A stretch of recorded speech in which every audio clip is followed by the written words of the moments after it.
Bonjour à tous, bienvenue aujourd'hui pour cet instant lecture, voilà, édition été, summertime. Et ben aujourd'hui on va faire des petites présentations comme d'hab de mangas qu'on a lu et qu'on a lu des mangas qu'on a lu récemment, et moi je vais commencer par The Last Kama. Si vous avez vu le petit vlog résumé de la Japan Tour Festival, j'ai acheté les deux premiers tomes. Je n'ai lu qu'un tome pour l'instant et pour le coup j'aime bien. C'est fait par une personne qu'on a rencontrée, qui est une personne très sympa. Pour résumer, on suit l'histoire de Sanka qui mène une vie plutôt tranquille. Il va découvrir une histoire qui du coup le concerne, en tout cas concerner ses anciennes générations. Par rapport à une tribu, on apprend que derrière t'as un peu ce côté esprit shonen où il va devoir évoluer pour affronter des ennemis, etc. C'est un manga qui du coup se lit dans le sens plus comics, c'est un mix entre manga et comics. Je trouve que en termes de dessin, déjà c'est full color, etc. D'ailleurs pour chaque, pour le fin de ce premier tome, on a des petits paper toys. C'est très sympa là-dessus.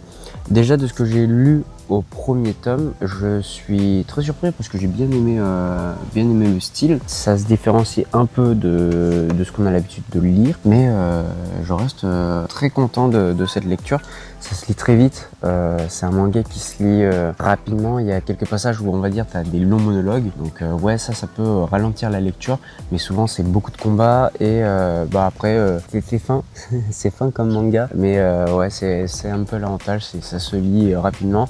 Et si on regarde un peu les détails, on sent que derrière, il y a quand même un travail minutieux qui a été fait dans le dessin.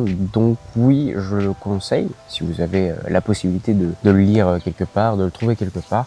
Aussi parce que je connais l'auteur. De ce que j'ai lu déjà au premier tome, je suis très content là-dessus. Je donnerai peut-être mon avis sur X pour le deuxième tome, mais en tout cas tout ce que j'ai envie, c'est de lire la suite, et ainsi que son troisième tome. Et du coup, il a parlé d'X, n'hésitez pas à nous suivre sur les réseaux, on parle beaucoup, surtout moi. Oui, on parle beaucoup de... lui, on réagit sur des actus et tout.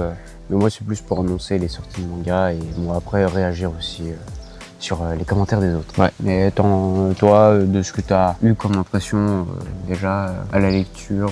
En fait, de ce que je vois, ça m'a fait penser à du webtoon, en termes graphiques, etc. C'est vrai, ça ressemble plus à du webtoon en vrai. Ouais, et du coup, je me suis dit, vu que c'est de sens française, le sens de lecture française, du coup, je me suis dit, c'est peut-être une adaptation webtoon en version physique. Ah oui, ça aurait pu. Et aussi, je suis pas très calé en culture africaine, du coup, ça me donne envie de comprendre, d'en découvrir plus.